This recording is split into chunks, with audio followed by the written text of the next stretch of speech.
terima kasih Tuhan, kami diberikan kesempatan untuk datang beribadah di rumah-Mu bersama-sama ya Tuhan. Kami rindu akan Engkau Tuhan. Kami haus akan firman-Mu ya Tuhan. Bejana tanah liat ini isilah dengan harta rohani-Mu ya Tuhan. Bejana tanah liat yang sebentar saja bisa rusak bahkan hancur, isilah dengan harta kekayaan rohani-Mu. Bejana tanah liat yang tidak selamanya ini ada, isilah dengan harta kekal-Mu ya Tuhan. Sehingga ketika kami dipanggil pulang bertemu muka dengan muka, kami tidak takut menghadap Engkau. Kami tidak takut, tidak gentar melihat wajah-Mu. Tapi dengan segala kerinduan, dengan segala kecintaan, kami dapat menghampiri Engkau dalam tahta kemuliaan-Mu yang kekal dan kudus itu ya Tuhan. Sebentar kami hendak mendengarkan sebagian dari firman Tuhan disampaikan. Beri telinga yang mau mendengar ya Tuhan. Berikan hati yang mau mengerti dan berikan kehidupan yang taat akan segenap kebenaran firman Tuhan. Berbicara bagi segenap kami ya Allah, kami siap untuk mendengarkan sabda-Mu. Demi nama Yesus Kristus kami berdoa dan mengucap syukur. Sama-sama kita katakan amin. Haleluya. Silakan duduk semua. Puji Tuhan. Shalom Ibu Bapak. Puji Tuhan. Mari kita buka Alkitab kita dari Lukas 7 ayat 36 sampai 50. Saya akan meminta kita untuk membacanya bersama-sama bergantian. Lukas 7 ayat 36 sampai 50. Ya, ini perikop cukup panjang. Saya baca ayat yang genap mulai 36, Ibu Bapak ayat yang ganjil 37. Kemudian 50 kita baca bersama-sama. Ya baik, mari kita mulai. Seorang Farisi mengundang Yesus untuk datang makan di rumahnya. Yesus datang ke rumah orang Farisi itu lalu duduk makan.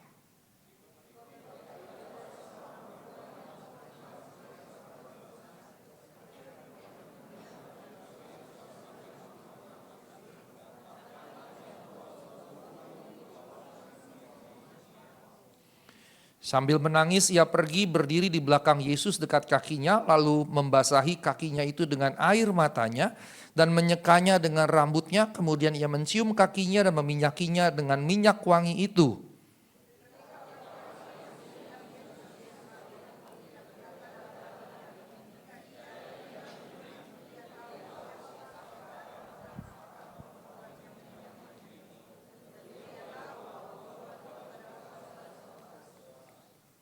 Lalu Yesus berkata kepadanya, Simon, ada yang hendak kukatakan kepadamu. Sahut Simon, katakanlah guru.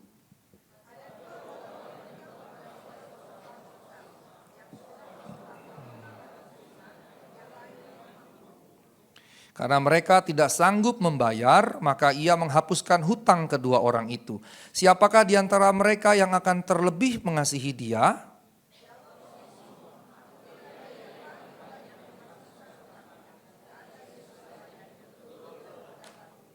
Dan sambil berpaling kepada perempuan itu, ia berkata kepada Simon, engkau lihat perempuan ini? Aku masuk ke rumahmu, namun engkau tidak memberikan aku air untuk membasuh kakiku. Tetapi dia membasahi kakiku dengan air mata dan menyekanya dengan rambutnya.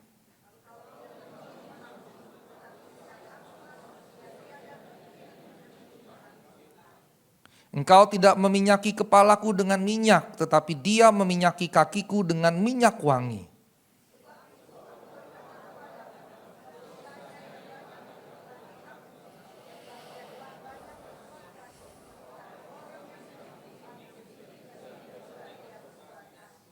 Lalu ia berkata kepada perempuan itu, dosamu telah diampuni.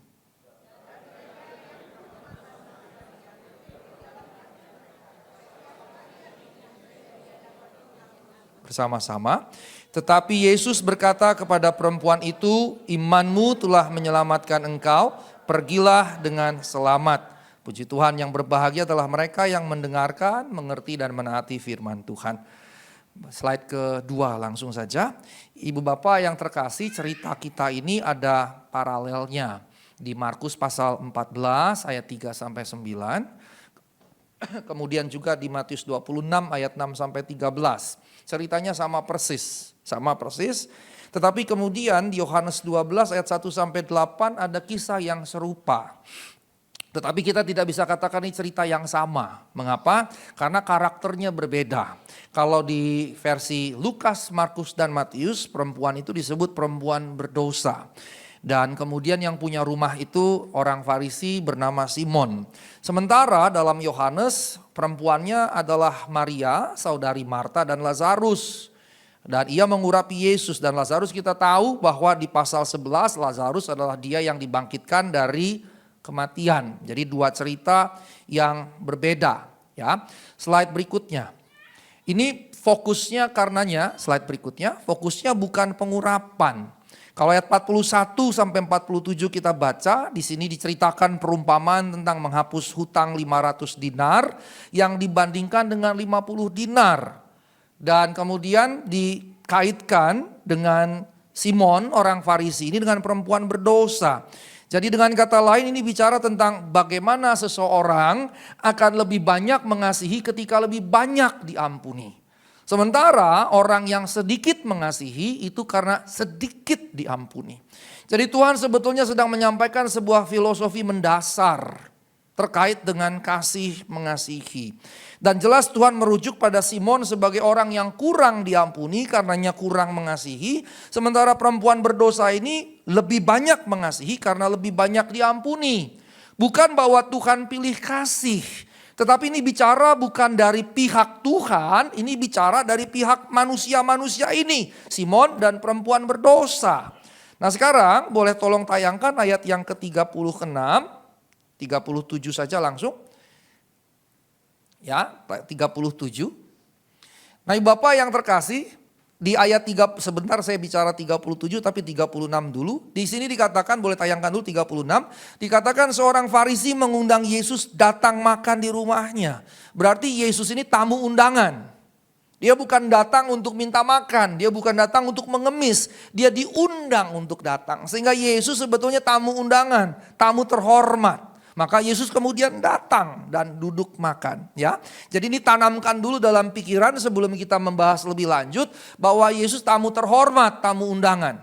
Tapi kita akan lihat bagaimana Simon yang sebetulnya orang terhormat karena orang Farisi, dan Farisi itu salah satu dari 3 faksi yang membentuk mahkamah agama. Faksi pertama adalah imam-imam kepala, kemudian ahli-ahli Taurat yang diantaranya orang Farisi dan Saduki. Yang ketiga adalah tua-tua Yahudi. 3 ini membentuk mahkamah agama sehingga kalau dia dikatakan orang Farisi, dia orang yang terhormat. Tetapi kita akan lihat bagaimana dia yang terhormat memperlakukan Yesus yang adalah tamu terhormatnya dengan cara justru yang tidak terhormat sama sekali. Nah sekarang 37, boleh tayangkan 37.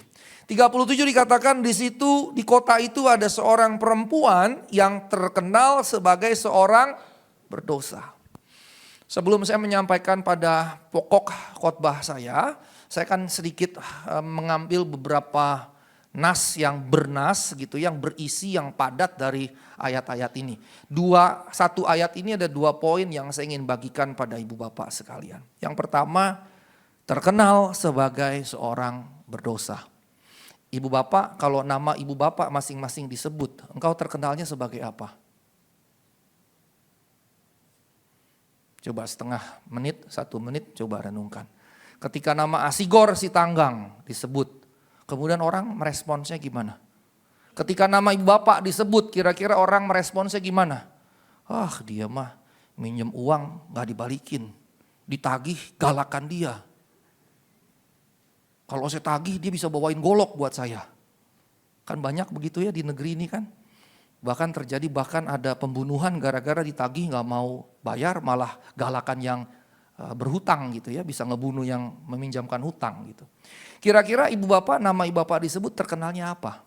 Terkenalnya, kalau dia mah cerewet amat dah. Tuh ada yang ketawa kan, berarti mengimani bener. Pokoknya dia mah cerewetnya minta ampun. Tuh lihat ya, sampai suaminya aja bilang dia cerewet banget.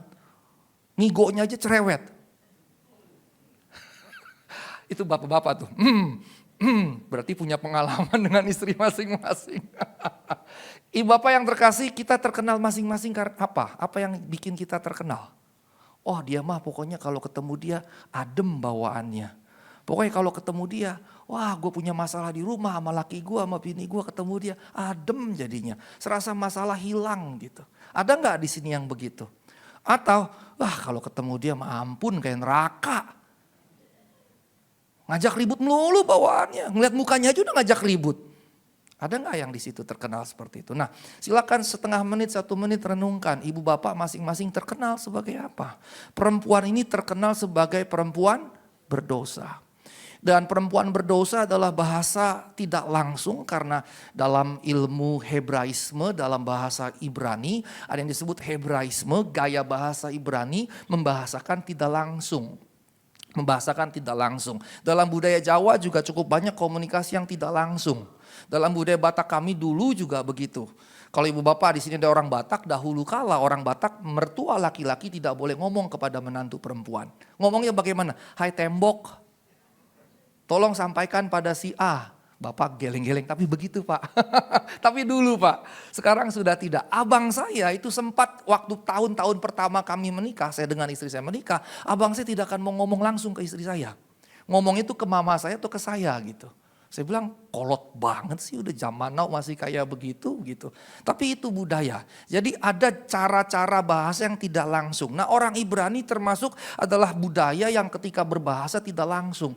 Nah perempuan berdosa ini bahasa tidak langsung untuk apa? 3. Pertama pelacur, kedua pemungut cukai, yang ketiga orang-orang bukan Yahudi lainnya khususnya orang-orang Samaria. Bagi 3 ini, jadi ketika dikatakan perempuan berdosa berarti prostitusi atau pelacur. Jadi Bapak bisa bayangkan terkenalnya keburukannya begitu. Bahasa Indonesia orang berdosa itu sebetulnya merujuk pada prostitusi, pelacur tadi. Itu yang pertama. Nah yang kedua, ini justru yang menarik. Ketika perempuan itu mendengar bahwa Yesus sedang makan di rumah orang Farisi itu, perhatikan baik-baik. Ketika perempuan itu mendengar, ketika dikatakan perempuan itu mendengar, berarti ada yang bicara kepada perempuan itu. Perhatikan sebelumnya saya katakan perempuan berdosa ini pelacur. Dan orang Yahudi tidak bergaul dengan mereka yang dikategorikan berdosa. Yaitu orang Samaria, kemudian pajak atau bea cukai, kemudian pelacur. Ini dianggap hina betul-betul. Mereka tidak berbicara kepada 3 kelompok manusia ini. Maka ketika perempuan itu mendengar, berarti ada hidden actor, ada aktor tersembunyi yang ngomong kepada perempuan itu. Dan bayangkan, kalau orang yang ngomong itu orang Yahudi, berarti dia menabrak tradisi itu. Berarti dia menabrak tradisi itu. Maka kalau misalnya dia entah laki-laki atau perempuan orang Yahudi, ini pelacur kemudian dia ngomong, dia menabrak tradisi itu. Dan masyarakat Yahudi akan bisa mengatakan kamu najis karena sudah bergaul sama orang-orang najis. Mengapa? Misalnya kalau Bapak baca Imamat, perempuan pendarahan, baik pendarahan yang normal 7 hari maupun pendarahan yang tidak normal, ya perhatikan baik-baik, ini hukum Yahudi, perempuan yang pendarahan, menstruasi, dirinya jadi najis. Orang-orang yang bersentuhan dengan dia jadi najis. Barang-barang yang disentuh dia jadi najis. Dan orang yang menyentuh barang yang dia sentuh ikut juga jadi najis. Bayangkan ngerinya orang-orang Yahudi hukumnya. Ada yang mau jadi orang Yahudi di sini? Saya jujur gak mau. Susahnya minta ampun. Makanya kata Paulus tidak ada yang melakukannya dengan sempurna. Nah bayangkan dia najis. Kemudian saya malah ketemu dan ngobrol sama dia. Saya berarti membuat diri saya najis. Tapi saya nggak peduli. Mengapa? Saya ingin menyampaikan kabar baik tentang Yesus kepada perempuan ini. Berarti dengan kata lain apa? Seandainya tidak ada orang di sini yang memberikan kabar baik bahwa Yesus datang ke rumah si Simon, perempuan berdosa ini tidak akan berjumpa dengan Tuhan. Paham? Dengan kata lain, semua nih yang di sini, ibu bapak sekalian, kita semua adalah hidden actors. Kita semua pelaku-pelaku yang tersembunyi, yang jadi jembatan antara Kristus di sini dan orang-orang yang membutuhkan Kristus, tapi nggak tahu bagaimana berjumpa dengan Kristus. Butuh jembatan di sini. Dan kita semua bridge-nya. Kita semua. Gara-gara ada hidden actor, bertemulah perempuan ini dengan Yesus. Ibu bapak, inilah posisi kita masing-masing semua. Dan seharusnya, saya mau beritahu, ini seharusnya jadi main bisnis kita, bisnis utama kita. Ini harus jadi bisnis utama kita, bukan cari duit, bukan sama sekali. Bagaimana dengan segala aspek kehidupan kita, orang-orang yang butuh berjumpa dengan Kristus, tapi tidak tahu bagaimana berjumpa dengan Kristus. Dan Kristus itu jarang sekali sepanjang sejarah umat manusia bisa dihitung dengan jari. Kristus datang langsung kepada orang yang membutuhkan. Kejadian di Alkitab cuma pada Paulus. Ya kan? Dalam perjalanan ke Damsyik mau menangkapi orang Kristen, Yesus menampakkan diri kepadanya. Gak ada penginjil di situ. Gak ada bridge di situ, Tuhan langsung datang. Tapi metode Tuhan bukan itu. Paulus secara khusus dipilih. Tapi selebihnya kepada setiap orang, Tuhan ingin pakai kita sebagai jembatan. Tuhan tidak akan menggunakan itu jadi metode utama, datang ke surga langsung kepada orang yang membutuhkan Tuhan. Tidak, Tuhan melibatkan kita semua. Katakan amin.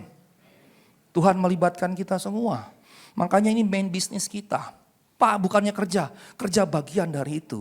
Karena ketika engkau kerja jangan cuma pikirin ngumpulin rupiah. Tapi bagaimana dari kerjamu, dari pekerjaan yang kau lakukan, apapun itu. Orang bisa berjumpa dengan Kristus lewat engkau. Itu yang harus kita lakukan. Ini yang harus kita pegang. Nah, Ibu Bapak yang terkasih dalam Tuhan Yesus Kristus, boleh kembali ke slide saya. Ke halaman 44. Slide berikutnya. Di ayat 44 sampai 46 dikisahkan begini, saya baca kembali. Dan sambil berpaling kepada perempuan itu, ia berkata kepada Simon, engkau lihat perempuan ini? Aku masuk ke rumahmu, namun engkau tidak memberikan aku air untuk membasuh kakiku. Tetapi dia membasahi kakiku dengan air mata dan menyekanya dengan rambutnya. Engkau tidak mencium aku, tapi sejak aku masuk ia tiada henti-hentinya mencium kakiku. Engkau tidak meminyaki kepalaku dengan minyak, tapi dia minyaki kakiku dengan minyak wangi. Sekarang saya mau kasih perbandingan. Slide berikutnya, karena dengan tabel, saya lebih mengerti, cara berpikir saya cenderung matematis. Jadi dengan membuat tabel, bahkan disertasi saya yang saya kerjakan di Jerman 2009 sampai 15, saya bikin banyak grafik, tabel dan lain-lain karena membantu saya lebih mudah mengerti. Kemarin saya ketemu seorang konsultan, owner dan direktur sebuah perusahaan konsultan, cabang dari perusahaan konsultan di Amerika yang cukup besar, dan dia accountant. Dan kemudian cara berpikirnya sangat matematis. Dan dia juga menunjukkan kepada saya bagaimana dia melakukan pembacaan Alkitab, dia bikin dalam tabel. Dan itu membuat dia sangat mudah mengerti. Nah, ini juga membantu saya untuk lebih mengerti. Mari kita telusuri satu-satu. Dan kita lihat perbandingan antara Simon dengan perempuan berdosa. Kepada Simon pertama Tuhan bilang, engkau tidak memberikan aku air untuk membasuh kakiku. Nah, Ibu Bapak yang terkasih dalam Tuhan Yesus Kristus, orang-orang Yahudi dan juga orang-orang Mediterania kuno pada zaman itu, di luar rumah mereka itu disediakan wadah. Kalau bahasa kita mungkin seperti gentong yang ada gayung atau centongnya. Ya, begitu. Tujuannya apa? Ketika saya, keluarga saya, siapapun mau datang ke rumah saya, bersihkan kaki dulu. Bersihkan kaki dulu dengan air itu. Ya, tolong slide berikutnya. Nah, ini adalah model jalan kuno pada waktu itu. Yang sebelah kanan, kalau Ibu Bapak nanti berkesempatan tur gitu ya, tur ke kota Roma di Italia, maka di pinggiran kota Roma ada gereja yang disebut sebagai the Church of Saint Peter and Saint Paul the Martyrs, Basilika Sang Petri e Sang Pauli the Martiri, the Church of Saint Peter and Saint Paul the Martyrs. Ini di pinggiran kota Roma, ini dibangun gereja di mana tempat itu dulunya tempat di mana Paulus dipenggal kepalanya, kemudian Petrus disalib terbalik.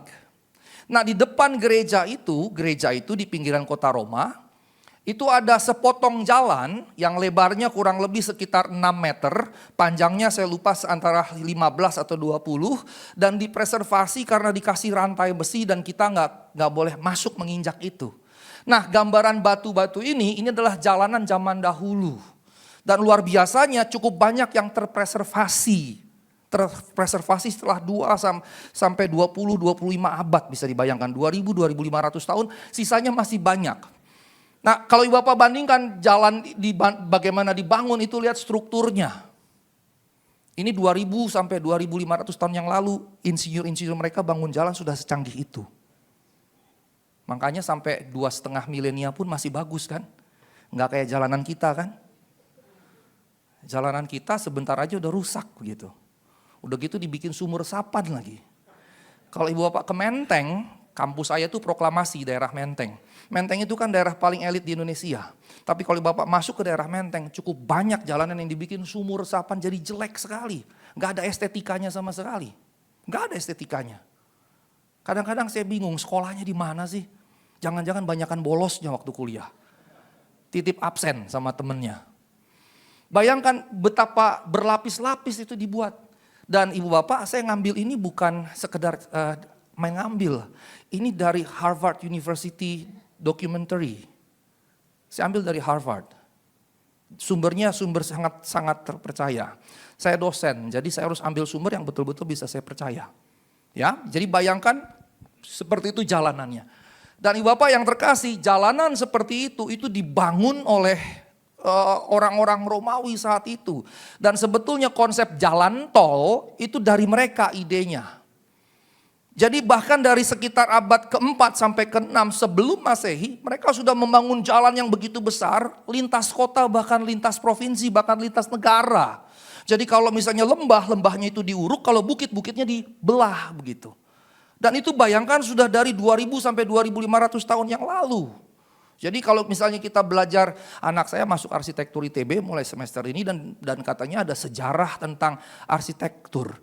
Nah kalau belajar tentang sejarah arsitektur rata-rata ini. Nah Ibu Bapak bisa dibayangkan. Tetapi jalan seperti itu hanya ada di kota-kota besar Romawi. Misalnya di kota Roma, Antioquia, Korintus dan seterusnya. Tetapi jangankan di Nazaret tempat Yesus pelayanan, di Galilea, Yerusalem saja jarang sekali ada jalanan seperti itu yang sebagus itu. Dengan kata lain apa? Boleh kembali ke slide sebelumnya? Jangan. Ya. Dengan kata lain, waktu dikatakan engkau tidak memberikan aku air untuk membasuh kakiku, karena jalanan saat itu kebanyakan di Galilea itu dari tanah. Dari tanah, bukan dari model seperti yang tadi itu. Dari tanah yang otomatis kalau jalan kakinya penuh dengan debu. Nah kembali slide berikutnya. Lagi. Nah, ini sepatu pada waktu itu.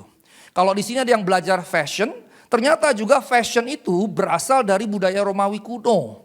Kalau Ibu Bapak lihat sepatu yang paling atas itu level minimal kalau zaman sekarang kolonel. Dan Ibu Bapak kalau perhatikan gambar yang kanan itu ada besi-besi supaya kalau misalnya musim dingin nggak kepleset. Yang dipakai sekarang untuk sepatu bola kan. Nah kemudian kalau lihat yang di bawah itu banyak sepatu yang bolong-bolong. Memang modelnya begitu. Nah ternyata ini bagian dari sejarah fashion khususnya sepatu. Sehingga sepatu pada zaman waktu itu seperti ini. Dan dengan kata lain sepatu itu berasal dari model-model masyarakat Romawi kuno yang digunakan oleh bangsawan maupun juga tentara. Makin tinggi ranking kedudukannya makin bagus sepatunya, makin rendah kedudukannya makin jelek sepatunya. Dan masyarakat biasa, karena Yesus adalah masyarakat biasa, dia nggak pakai sepatu, pakainya sendal. Kalau bandingannya dengan sekarang seperti bakyak yang dipakai. Saya lagi lihat kaki Ibu Bapak nih. Nah ibu yang baju pink. Ibu pakai sepatu tapi lebih mirip sendal sepatu. Nah kira-kira kurang lebih seperti itu. Jadi kalau Tuhan, maaf kata saya angkat di sini pakai sepatu yang sebetulnya seperti bakyak, otomatis kalau jalanannya dari tanah itu yang lewat siapa di situ? Belum ada mobil, belum ada motor. Yang lewat di situ ya kereta kuda, lembu, sapi, kambing, domba. Jadi dengan kata lain, penuh dengan apa? Kotoran binatang, bercampur dengan kotoran binatang. Kalau Ibu Bapak ke Mall Jakarta Barat, saya pernah ke Pacific Place di Sudirman, saya pernah juga Neo Soho segala macam, di Kelapa Gading, di Mall Taman Anggrek, di Mall Kelapa Gading, MAG segala macam. Saya pernah melihat orang gendong, bukan bayi, anjing. Anjing juga lama-lama kehilangan kegalakannya, gara-gara diperlakukan seperti itu. Yang lebih lucu lagi, saya lihat anjingnya pakai popok. diapers, betul. Pakai popok supaya pupnya nggak sembarangan gitu kan. Kan gitu. Saya lihat orang zaman sekarang banyak yang mencintai anjingnya lebih daripada mencintai sesamanya. Zaman dulu nggak ada anjing pakai popok. Nggak ada binatang pakai popok. Nggak ada. Jadi kalau jalan tinggal pert gitu. Nah, saya tanggal 2 sampai tanggal 6 Juni kemarin ke India. Saya diminta memimpin seminar dari Dewan Gereja Asia, Christian Council in Asia. Kemudian saya mimpin untuk calon-calon teolog muda di India. Saya di Kolkata atau Kalkuta, kalau Ibu Bapak pernah mendengar Mother Teresa. Nah, Mother Teresa punya biara di situ. Saya sampai kemudian melihat biara dan makam Mother Teresa. Apa yang menyedihkan? Saya mendarat di Binanagar, kemudian ke Serampore, kemudian ke Kalkuta atau Kolkata. Kalau Ibu Bapak lihat situ banyak sapi lewat kan. Sapi itu kan binatang suci kan. Makanya disebut holy cow. Tapi di sini jadi rumah makan steak kan. Jadi rumah makan steak kalau di Jakarta. Di sana holy cow betul-betul holy cow gitu. Dan karena holy, mereka nggak boleh macam-macam sama sapi yang lewat. Tapi sapinya kurang ajar. Udah punya pengalaman tuh. Itu sapinya kalau lewat mau pup aja berat gitu. Dan sapi kalau pup itu bukan kayak kambing kecil-kecil, segambreng langsung. Nah bayangkan prut gitu, sapi banyak lewat, itu jalanan penuh dengan pup sapi. Begitu. Jadi jorok kan? Nah zaman Tuhan Yesus kurang lebih begitu, jalanannya bukan dari bebatuan tadi, jalanan tanah, begitu ya. Kemudian binatang-binatang itu lewat, ya mereka pup sembarangan dan tanah itu bercampur dengan kotoran itu. Maka ketika Tuhan jalan, kakinya yang cuma pakai bakyak, kakinya kemudian bercampur di sini, di tangannya, di sendi-sendi kakinya di sini dengan debu tanah yang bercampur dengan kotoran tadi. Boleh balik ke slide saya? Sebelumnya, yang tabel. Ya. Engkau tidak memberikan aku air untuk membasuh kakiku. Berarti waktu Yesus masuk ke rumah Simon, kaki Yesus kotor. Masih penuh dengan debu tanah yang bercampur sangat mungkin dengan kotoran-kotoran binatang itu. Dia membiarkan Yesus masuk ke rumahnya seperti itu. Padahal dalam Taurat Yahudi juga ada aturan tidak boleh masuk dalam kondisi seperti itu. Najis sebetulnya bagi orang Yahudi. Sehingga Simon di sini sebetulnya seperti melanggar aturan Yahudi. Demi apa? Menghina Yesus. Dia sedang merendahkan Yesus di sini. Nah saya mau beritahu, cukup sering perilaku kita kepada Tuhan memperlakukan Tuhan dengan cara yang hina. Ketika kita membobardir Tuhan dengan berbagai macam permintaan kita, seakan-akan Tuhan pelayan restoran bagi kita yang siap melayani kita, kita menghinakan Tuhan juga dengan cara seperti itu. Kurang lebih sama seperti ini. Seberapa kita betul-betul menaruh dia betul-betul Tuhan. Tuhan itu bentuk halus dari Tuhan, ditambahin H jadi Tuhan. Berapa banyak betul-betul kita menjadikan dia Tuhan, our master, our Lord. Majikan kita, di mana kita adalah budaknya, dulosnya, hambanya. Kurang lebih kita juga melakukan hal yang serupa. Dia tidak kasih kaki Tuhan air sehingga kaki Tuhan jorok. Rumahnya juga jadi najis dan dia tidak peduli dengan tujuan hanya untuk menghinakan Tuhan. Menyedihkan sekali apa yang dilakukannya. Saya mau tanya, di rumah ibu bapak sekalian, bagaimana engkau memperlakukan Tuhan? Di keluargamu masing-masing, bagaimana engkau memperlakukan Tuhan? Dengan menghinakan seperti itu? Atau menjadikan dia Tuhan atas rumahmu, atas keluargamu? Bagaimana kita menjadikan dia dalam rumah kita, membiarkan dia dengan keadaan seperti itu hina.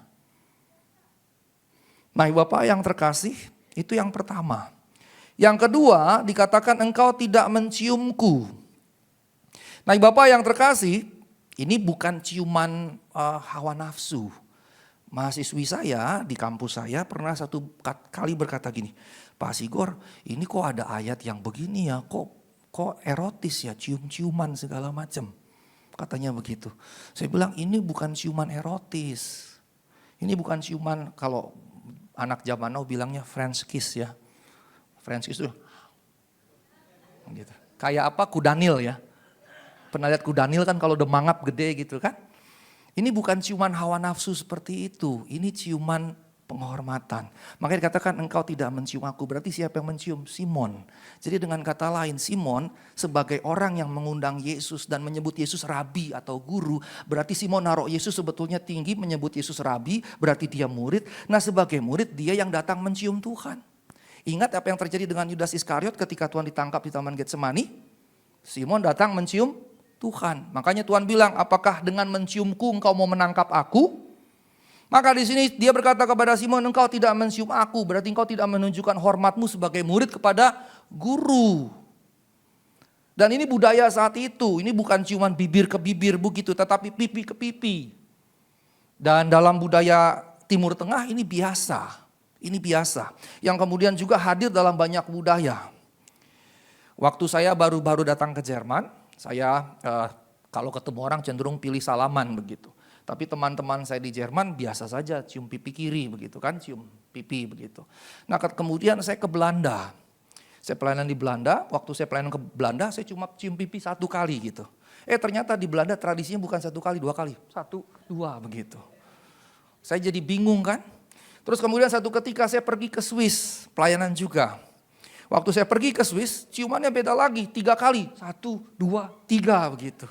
Jadi kalau ketemu saya masih menghitung, 1, 2, 3 selesai. Nggak boleh 4 kali juga.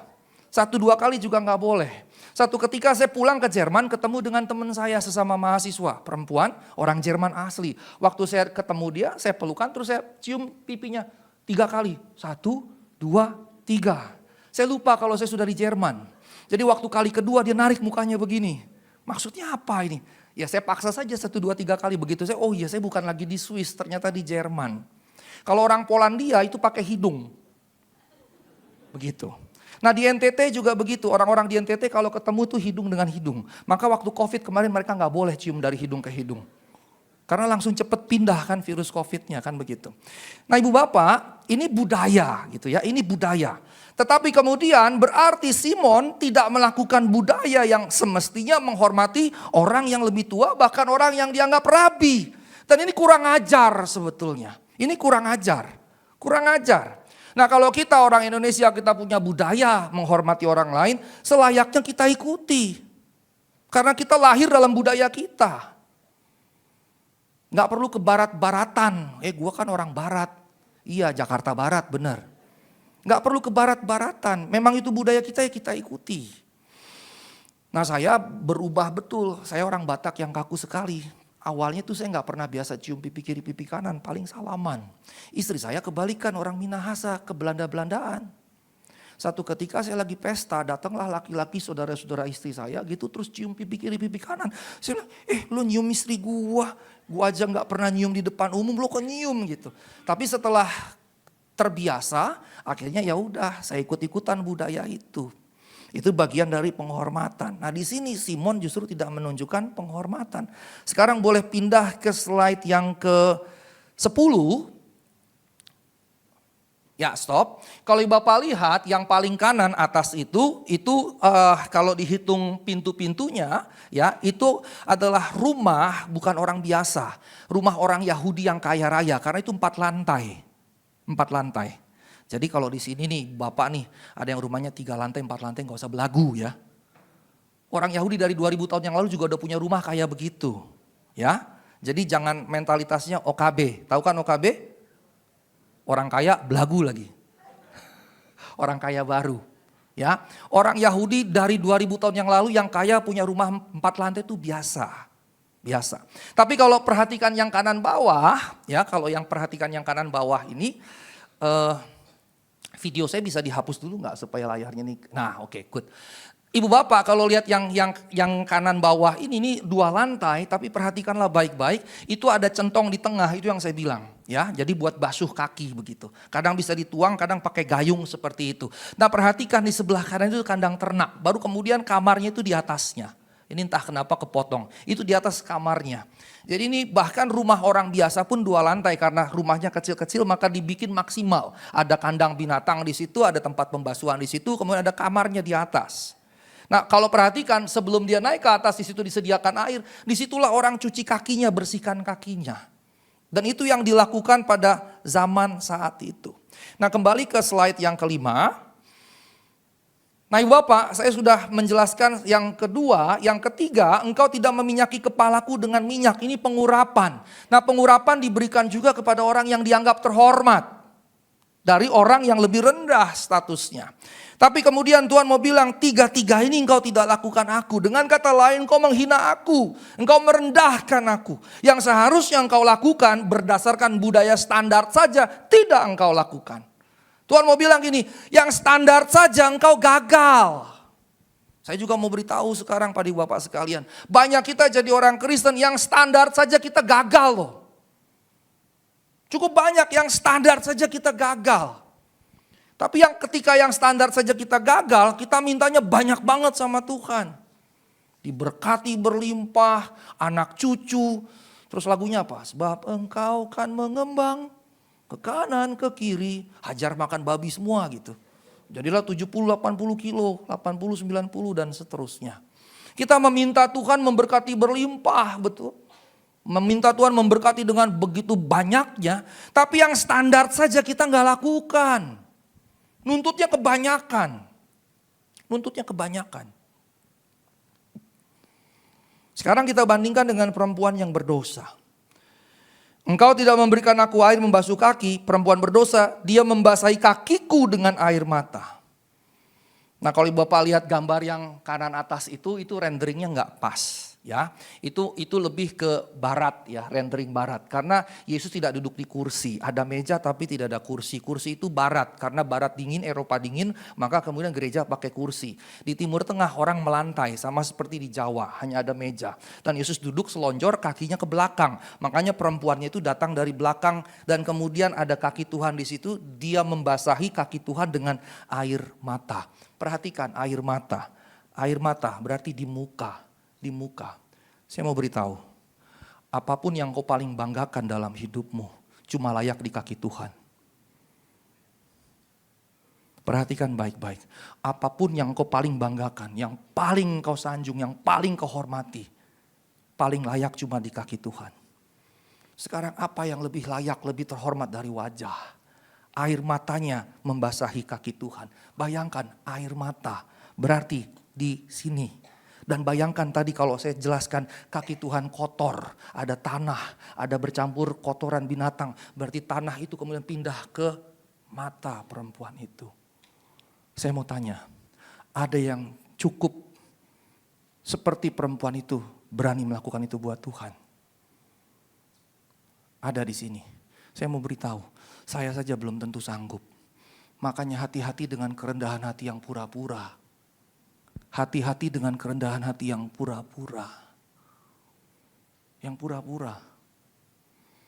Hati-hati dengan itu. Kita bisa kelihatan rendah hati tapi di dalamnya penuh kesombongan. Bahkan kerendahan hati kita peragakan cuma untuk kesombongan. Hati-hati dengan itu. Bayangkan itu yang pertama. Matanya kena kaki Tuhan. Setelah itu apa? Menyekanya dengan rambutnya.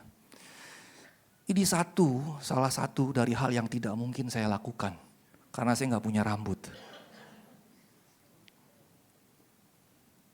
Gak akan mungkin saya lakukan. Saya gak mungkin menyeka kaki Tuhan dengan rambut karena kita sama ya Pak. Terus Bapak bersinar kemuliaan Tuhan Pak. Seperti saya. Jadi saya salah satu lagu kesukaan saya. Sinar kemuliaan-Mu Bapa. Karena mantul dari kepala saya. Ini satu-satunya yang saya tidak bisa lakukan. Salah satu yang tidak bisa saya lakukan. Tapi bayangkan, setelah matanya kena kaki Tuhan, air matanya membasahi kaki Tuhan. Kemudian dibersihkan dengan rambut. Saya lihat ada beberapa ibu-ibu yang rambutnya panjang di sini. Misalnya di sini. Bayangkan kemudian dia menyekanya dengan rambutnya. Kotor itu pindah kemana kemudian setelah ke mata? Ke rambut. Bagi perempuan, rambut adalah mahkota. Kehormatan perempuan itu di rambutnya. Makanya misalnya Paulus bilang jangan dikepang-kepang. Karena kepang-kepang itu waktu itu tanda seorang pelacur. Itu kehormatan. Maka dia menyeka kaki Tuhan dengan rambutnya mau menunjukkan sekali lagi. Kehormatan seseorang setinggi apapun cuma layak di kaki Tuhan. Dan dia tidak peduli bahwa kotoran itu pindah di kepalanya. Terus yang berikutnya. Sejak aku masuk ia tidak pernah berhenti mencium kakiku. Mata, rambut, kemudian mulut. Kaki Tuhan mungkin belum betul-betul bersih. Sehingga kotorannya bisa saja nempel di dekat mata, di rambut. Kemudian di mulut dia gak merasa jijik sama sekali. Perhatikan, belum diminyaki dengan minyak wangi. Minyak wanginya terakhir. Berarti waktu dia basahi dengan air matanya, dia seka dengan rambutnya, dia cium. Itu kotorannya masih nempel, baunya masih kecium. Bisa dibayangkan. Bisa dibayangkan kayak apa kejadian seperti itu. Nah terakhir kemudian dia meminyaki kakiku dengan minyak wangi. Kalau baca versi yang lain minyak wangi itu seharga 300 dinar. 300 dinar itu 1 dinar upah 1 hari. Kalau 1 tahun 365 dikurangi tahun sabat 52. Kemudian dikurangi lagi mungkin hal-hal yang lain. 300 dinar itu kurang lebih upah 1 tahun. Upah 1 tahun, saya mau tanya di sini siapa yang berani memberikan sepenuhnya penghasilan totalmu 1 tahun untuk Tuhan? Ada yang melebihi perempuan ini? Ada? Tiba-tiba malam Natal sunyi senyap. Ada yang berani? Tapi kita baru nyumbang dikit aja udah protes-protes kan? Protes anak protes ini gitu. Perempuan ini protes enggak loh. Kalau ibu bapak nyumbang misalnya ini, nyumbang ini barangnya kelihatan kan. Nyumbang speaker barangnya kelihatan. Perempuan ini minyak wangi seharga 300 dinar dibuang loh. Kelihatan gak? Hilang lenyap, gak bersisa. Tapi kemudian dia berikan dengan rela hati. Dan bukan untuk kepala Tuhan. Simon tidak meminyaki kepala Tuhan. Dia kasih minyak seharga 300 dinar untuk kaki Tuhan. Supaya apa? Tuhan berbau harum di tamu-tamu yang datang. Dia memuliakan Tuhannya sedemikian luar biasa. Dia meninggikan Tuhannya sedemikian luar biasa. Saya mau beritahu, ini dilakukan oleh perempuan berdosa yang baru bertobat. Baru berjumpa dengan Tuhan. Tapi mengapa dia lakukan itu? Karena dia tahu siapa yang dia jumpai. Sekejap dia tahu karena dia sudah mendengar berita Injil sebelumnya. Ada dia sang Mesias Tuhan yang menyembuhkan orang sakit, yang membangkitkan orang mati, yang melakukan berbagai perkara ajaib, yang membuat orang 3.000, 5.000 orang makan kenyang bahkan sisa 12 bakul, yang mengadakan berbagai macam mukjizat sehingga dia tahu dari apa yang orang-orang sampaikan kepadanya dia tahu ini adalah Mesias. Dan sekejap saja pertobatannya memberikan penilaian yang benar terhadap Tuhannya. Dan saya mau beritahu, ini yang benar. Perlakuan ini yang benar, yang seharusnya Tuhan kita terima. Nah persoalannya adalah kita melakukannya atau tidak. Nah sebagai perbandingan penutup, boleh langsung kepada slide yang ke-11. Ada kisah yang sejajar. Orang Farisi dengan pemungut cukai di Lukas 18 ayat 9 sampai 14. Orang Farisi ini dengan pemungut cukai datang ke bait Allah. Dan mereka berdua datang ke bait Allah diceritakan oleh Tuhan. Orang Farisinya berdoa begini. Ya Allah, aku mengucap syukur kepadamu karena aku tidak sama seperti orang-orang lain. Bukan perampok, bukan orang lalim, bukan pezina. Bukan seperti pemungut cukai ini. Bayangkan bahkan nunjuk orang lain. Merasa dirinya benar sendiri. Kemudian berikutnya, aku berpuasa 2 kali seminggu. Saya rasa jarang kalaupun ada, jarang di antara kita yang seminggu 2 kali puasa. Ya kan? Bahkan dia katakan memberikan 1/10 dari segala penghasilanku. Saya mau beritahu, puasa 2 kali seminggu, 1/10 engkau berikan dengan tekun, tidak membuat engkau jadi lebih hebat. Tapi bahkan bisa membuat engkau justru jatuh dalam kesombongan rohani. Orang Farisi ini berkata tidak sama seperti semua orang lain. Berarti merasa dirinya hebat. Merasa dirinya suci. Merasa dirinya di atas orang-orang lain. Sepanjang saya pelayanan mulai dari tahun 91, 94 saya sekolah teologi. Saya banyak sekali menemukan orang-orang yang merasa dirinya lebih rohani dibandingkan orang-orang lain. Bahaya orang-orang yang seperti ini. Mentalitas sama seperti orang Farisi ini.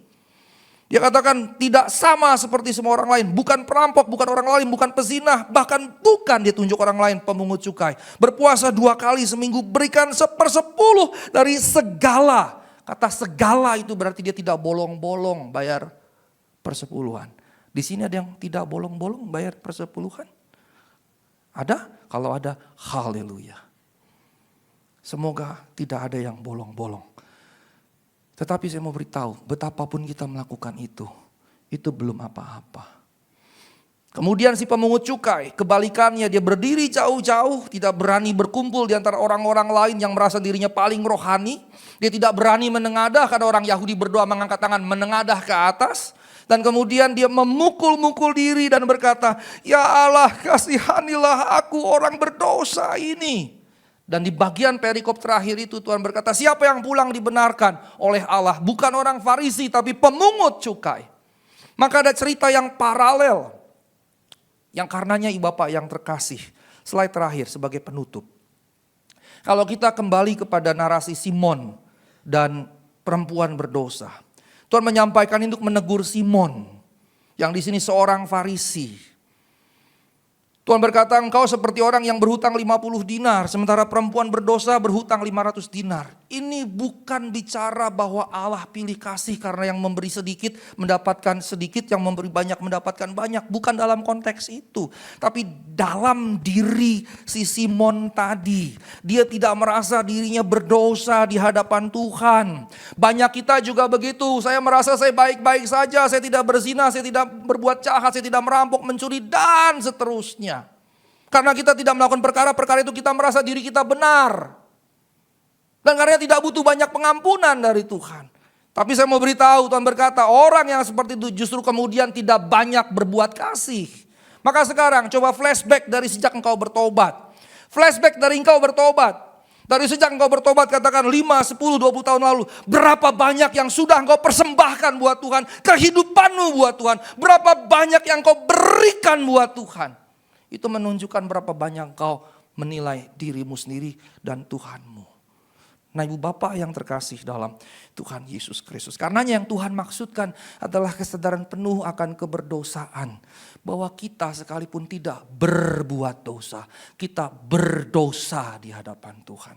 Sekalipun kita tidak melakukan perbuatan-perbuatan dosa, kita berdosa di hadapan Tuhan. Nah kesadaran itu bahwa Tuhan aku tanpamu tidak ada artinya. Tuhan aku tanpamu seperti seonggok daging yang berbau busuk. Tuhan tanpamu aku binasa. Tuhan tanpamu aku tidak ada artinya sama sekali. Di situ engkau jadi bernilai. Tetapi kalau engkau bilang, Tuhan lihat ini gereja Sungai Urentama Ratu, 1 miliar ku berikan. Lihat sound system aku semua yang berikan. Engkau tidak dibenarkan di hadapan Tuhan. Karena aku membanggakan dirimu dengan segala achievementsmu. Tuhan aku nyumbang segini banyak yayasan, nyumbang segini banyak orang, dan seterusnya. Engkau justru gagal menyadari siapa dirimu. Maka yang Yesus maksudkan kita mesti menyadari penuh keberdosaan kita. Bukan sekedar tidak berbuat dosa. Bukan sekedar perbuatan dosa, tapi keadaan kita yang memang terjual di dalam dosa. Karenanya butuh kesadaran serius kita benar-benar berdosa dan terpisah dari Tuhan, terkutuk pada diri kita sendiri. Kita harus betul-betul menyadari realitas ini. Supaya ketika menyadari realitas ini kita jadi sadar kita butuh Tuhan. Kita butuh pengampunan Tuhan. Kita butuh Tuhan dalam kehidupan kita. Karenanya dari situ kita menyadari kalau aku diselamatkan sepenuhnya kebaikan kemurahan Tuhan. Kalau aku mengecap kebaikan Tuhan, semuanya karena Tuhan. Kalau Tuhan jagai, Tuhan pelihara, Tuhan lindungi, Tuhan sertai, semuanya karena kemurahan Tuhan. Dan saya betul-betul menikmati, merasakan ini.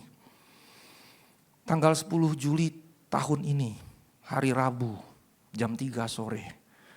Saat saya pulang dari Jatinangor menemani pulang anak saya yang diterima di ITB. Kami pulang di kilometer 85. Tiba-tiba ada bus dari kilometer 88 jalan menurun begini. Makin lama makin kencang, remnya blong. Dan ketika remnya blong makin lama makin kencang. Di kilometer 85 kami sedang padat merayap paling 10-20 km per jam. Kemudian bus ini menabrak beberapa truk menabrak mobil dan juga termasuk menabrak saya. Saya adalah salah satu korban dari 10 korban tabrakan beruntun di kilometer 85 di tol Cipularang tanggal 10 Juli hari Rabu itu. Kalau Bapak mengingat itu sampai masuk dalam berbagai macam media berita. Saya salah satu korban di situ. Makanya saya katakan saya betul-betul menyadari bahwa hidup saya sepenuhnya anugerah Tuhan. Mengapa? Mobil saya di jalur kanan. Ditabrak pertama kali dari belakang, goyang begini, tabrak lagi begini, goyang, tabrak lagi dari kiri, kemudian tabrak lagi dari kanan, sampai tergeser, di depan juga tabrak. 4 truk menabrak mobil saya. Satu Honda Jazz ditabrak dari belakang terbalik begini. Satu truk ditabrak lagi sampai terbalik seperti ini. Dan mobil saya spinning seperti ini. Seperti itu dari jalur kanan ke tengah sampai ke bahu jalan. 4 truk menabrak yang berbeda. Sampai posisi tertentu truk itu, mobil saya itu di samping truk seperti ini. Ditabraknya sudah dempet seperti ini. Ini saya di sini, saya nyetir, itu persis di sebelah saya. Persis di sebelah saya. Maka kalau saya tidak mati, itu karena Tuhan. Istri saya sampai kemudian bilang, "Pak, itu seperti ada tangan Tuhan yang megang. Jadi waktu spinning dia gak kebanting begini. Gak keguling-guling. Padahal kalau ditabrak dari sini, tabrak lagi. Terus depan juga nabrak. Itu logikanya kebalik, karena ada 2 mobil lain terbalik. Tapi mobil saya yang dihantam sedemikian rupa, gak terbalik seperti ini. Maka kemudian, pagi-pagi hari Kamisnya saya nginap di Purwakarta. Karena sudah malam. Beres di Polres itu sekitar jam 8:30. Saya booking hotel. Kemudian saya duduk di kamar hotel jam 5 pagi saya bangun. Ketika saya bangun saya berdoa jam 5 pagi saya berkata, "Tuhan, mengapa begini?" Sampai 4 kali. "Mengapa begini Tuhan? Mengapa begini?" Untuk mengetahui cerita keseluruhannya, dalam 8 bulan mobil saya 3 kali ditabrak. September tahun lalu setelah diklat calon pendeta di Gading Serpong dari BPP GBI. Kemudian bulan April ditabrak lagi, parkir ditabrak truk. Terakhir di tol ditabrak. Saya rasa dari antara ibu bapak yang hadir di sini maupun yang live streaming, tidak ada kan sampai 8 bulan 3 kali ditabrak kan? Nggak ada kan? Saya 3 kali dalam 8 bulan dan mobil hancur. Dan kemudian waktu saya berdoa, Tuhan berkata di sini, "Lihat Ayub." Nah, karena saya sudah membaca Ayub berulang-ulang, bahkan memberikan materi seminar, webinar tentang Ayub, teologi penderitaan, begitu di YouTube Bapak bisa cari juga ada 1-2. Dan karena saya mengerti, kalau saya tidak baca firman Tuhan itu, saya akan tanya, "Tuhan, Ayub yang mana ya? Ayub Sahrul Effendi, teman saya di GB Petamburan, Ayub Yahya, apa Ayub pemain bass saya?" Kalau saya nggak tahu kan, tapi karena saya sudah membaca Ayub berkali-kali, saya mengerti. Pasal 2, iblis naik ke tahta Allah dan iblis mendakwa Ayub di hadapan Allah. Berarti konsep pertama di Ayub, penderitaan itu dari iblis. Tapi yang kedua, ketika Ayub didatangi, dikunjungi oleh temannya 3, Bildad, Elifas, Zofar. Bildad, Elifas, Zofar bilang apa? "Kamu berbuat dosa di hadapan Allah, karenanya kamu dihukum oleh Allah." Maka konsep yang kedua, penderitaan adalah hukuman atas dosa.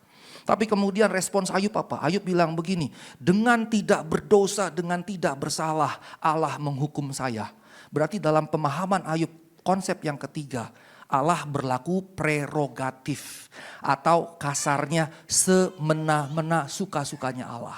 Tapi kalau Bapak membaca keseluruhan kitab Ayub sampai pasal yang ke-30, maka Anda menemukan jawaban bahwa penderitaan, dengar baik-baik, penderitaan adalah teman perjalanan hidup setiap manusia sepanjang dia hidup.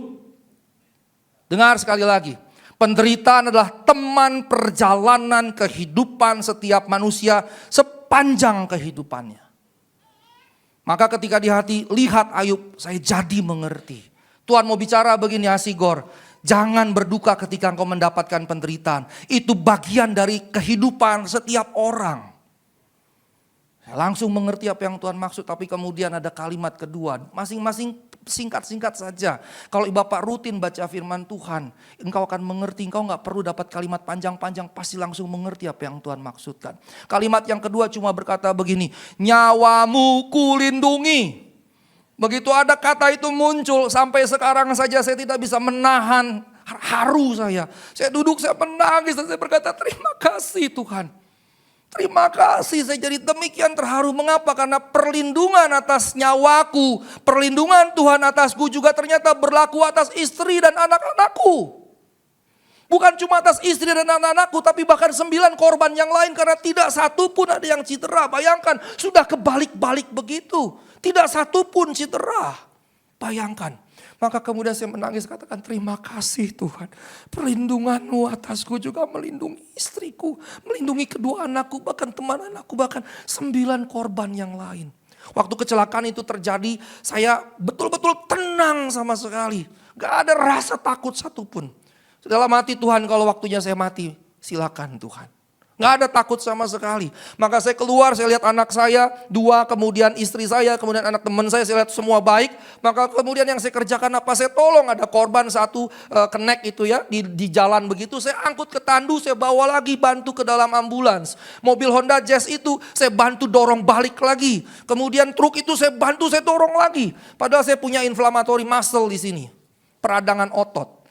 Saya nggak sadar, nggak terasa begitu Jumat, Sabtunya saya ke dokter. Dokter bilang radangnya jadi 2. Inflamatorinya di sini, ke sini, sampai ke sini. Tapi waktu itu saya nggak ngerasa sama sekali. Mengapa? Jikalau engkau orang percaya, betapapun engkau menderita, engkau tidak jadi egois. Engkau tetap akan jadi berkat bagi sesamamu. Engkau tidak akan tenggelam dalam kesusahanmu dan jadi egois mikirin kesusahanmu sendiri. Tapi engkau tahu Tuhan menyertaimu dan engkau jadi berkat bagi orang-orang lain. Dan itu yang harus dihidupi.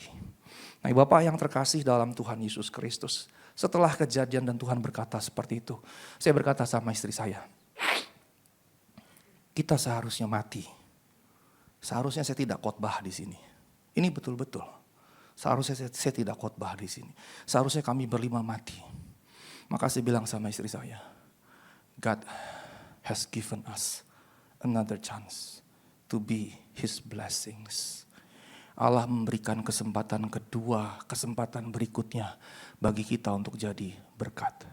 Saya katakan kalau kita mati, mobil sudah tidak ada nilainya, tidak berarti buat kita. Tabunganmu yang tidak seberapa sudah tidak ada artinya. Perhiasanmu yang juga tidak seberapa tidak ada artinya. Motor 2 tidak ada artinya. Rumah yang juga tidak bernilai tidak ada artinya. Kalau udah mati gak ada artinya lagi kan? Kalau kami berlima mati maka itu jadi warisan buat keluarga istri saya dan keluarga saya kan? Karena kami berlima mati semua di situ. Seharusnya kalau lihat kejadian itu harusnya mobil kami terbalik-balik begitu. Tapi tidak terjadi. Maka saya katakan kalau terjadi sudah seperti itu, God has given us another chance to be His blessings. Jangan terikat materi. Maka kemudian ada gereja saya belum besar karena baru berdiri. Ada satu anak butuh beasiswa. Saya katakan beasiswa gereja tapi duit dari saya. Kemudian ada satu anak lagi bukan pengerja saya. Anaknya dapat kuliah. Dia butuh sekian belas juta lagi. Saya katakan sisanya saya yang bayar. 10-nya kamu yang bayar. Angka berikutnya saya yang bayar. Dan kemudian saya transfer. Kemudian gereja butuh LCD, rusak saya beli. Butuh mixer 1 rusak saya beli. Istri saya bertanya gini, duitnya dari mana? Di tabungan kan masih ada. Kalau selama masih ada, pakai buat Tuhan. Jangan pernah khawatir, kebutuhan kita pasti dicukupi. Mengapa? Kalau nyawa kita saja dilindungi, apalagi yang lain. Saya katakan begitu sama istri saya. Terus yang terakhir saya katakan sama istri saya. Yang paling penting buat saya, 2 anak saya didik dengan pertama karakter. Yang kedua dengan pendidikan.